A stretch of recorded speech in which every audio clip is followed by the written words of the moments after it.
You think you know me, but you don't know my story. I heard you when you came in the same way you always did, stumbling and knocking things over. My mood instantly changes when this happens. I can actually feel the bubbles popping in my boiling blood.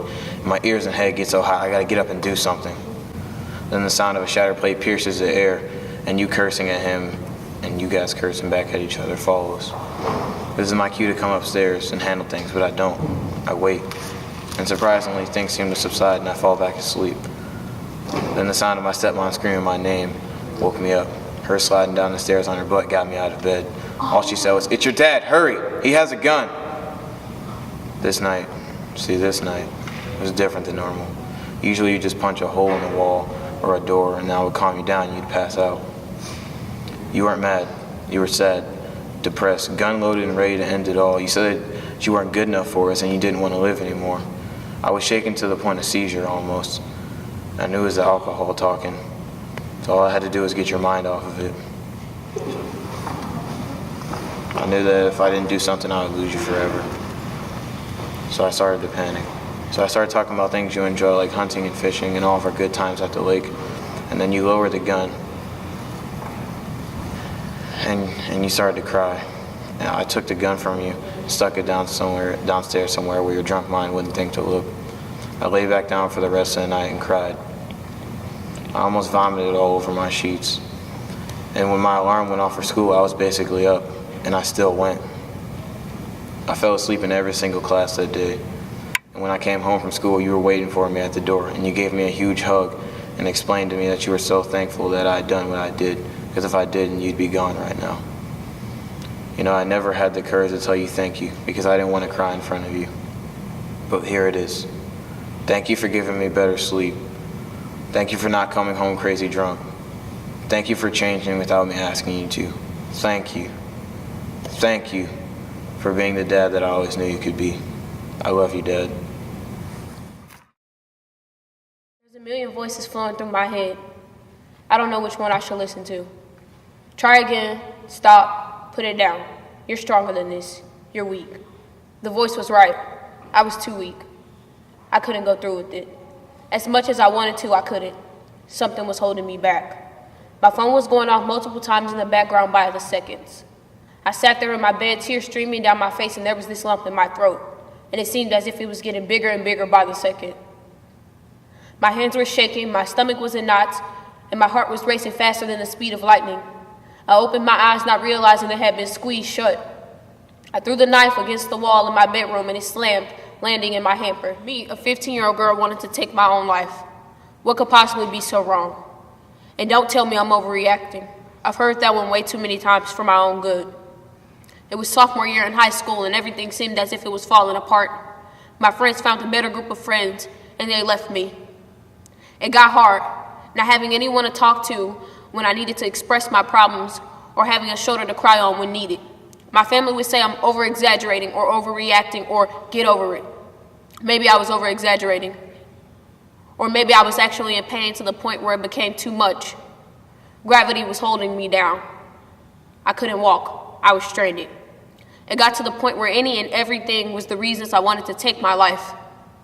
It got hard walking down the hallway because I knew I'd see him, or I'd sit in a classroom with a friend that left me even though I was there for them in their time of need. But when I called, no one was there, and I was left to fend for myself. I think about the night I wanted to take my life, and I planned on doing it again.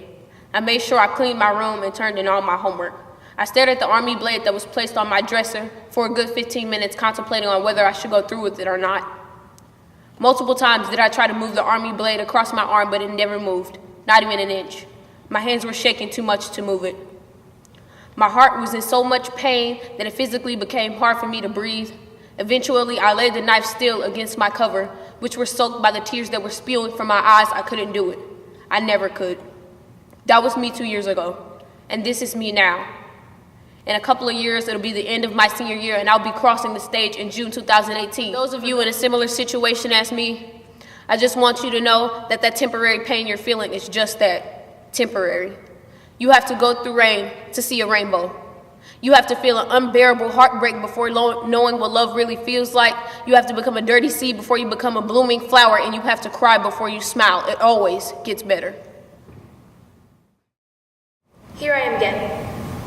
While all my classmates are sitting down to eat nice dinners with their families or cramming final studying, my clothes are being replaced with scrubs, my phone, and a Ziploc bag with my shoelaces. I can still smell the evening snack on my nurse's breath as she tells me to say my goodbyes to my mother. I clung to my mother, hoping that maybe, just maybe, she would take me with her, but she didn't. Just being diagnosed with depression, I decided I don't want to live anymore. Innocence wasn't something I owned. It had been stolen. The thief was a man 4 times my age. A man whose face I was forced to identify in a courtroom full of nameless faces. A man who turned my sanity into a thing of the past. As I sat in the confinement of my room, I began to compare its emptiness to the comfort of my own home. His name was Jim. Jim was an overweight man, but seemingly unbothered by society's view of him. He began seeing my mom and then eventually moved in with us, and we welcomed him, my sister and I. Well, my dad wasn't around, so he filled the spot, I guess. I mean, he cooked gumbo and made my mom smile, and that was enough for me, but my blinded perception couldn't see the destruction that was coming. One day I came home to find only him. An early release left my mom still at work and my sister still at school, and that day, while he satisfied himself for a moment, he left me scarred for a lifetime. I pointed diagonally across the courtroom at the man who no longer had a name, and he just stared at me, emotionless. I answered question after question for the attorneys, and when it was over, I finally let out a breath of relief. Weeks later, as we received the verdict, everyone around me rejoiced, but I was just happy that I had the opportunity to save the innocence of another child. As I came back to present, it was the next morning, and in my night of reflection, I came to the realization that I was going to fight for my life. I wanted to be alive, but not for me. For all the victims who didn't get that choice. The bland, white walls transformed into a field of blooming flowers, and I had never appreciated the sweat dripping down my brow so much. The conditioned confinement couldn't compare to this heated freedom that I was feeling. The hospital disappeared into a small dot in the rearview mirror as we drove away forever. It's September 2007. You're 7 years old. For the first time in your life, you're at a family reunion seeing your extended family who saw you when you were first born. Your grandma holds your hand and guides you around as you notice something for the first time. Your family's white. Blonde hair, blue eyes, peachy skin. For the first time in your life, you feel different. Brown hair, brown eyes, brown skin.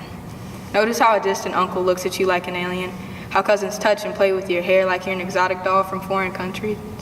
When it's over, you feel guilty, yet also relieved to leave your family. I've stopped going to family reunions for many reasons. 1, I've lost my love of hanging around campsites. 2, rural Georgia is far too quiet for my taste. 3, sleeping in a sleeping bag has proven fatal for my overaged back. And the one thing that isn't on that list is learning to accept being an outlier. To many, blackness is an affront to them personally. How dare someone of a different culture invade their space? How dare someone with completely different looks speak to you? How dare us? How dare you? And how dare me? If it's a stranger getting offended over one's race, it's easy to brush him off as a bigot, a simply closed-minded racist. I, too, do the same, brushing off ridiculousness as I don't know who this is or what they want, but brushing off microaggressions from those meant to care for you, understand you, and raise you is a different story.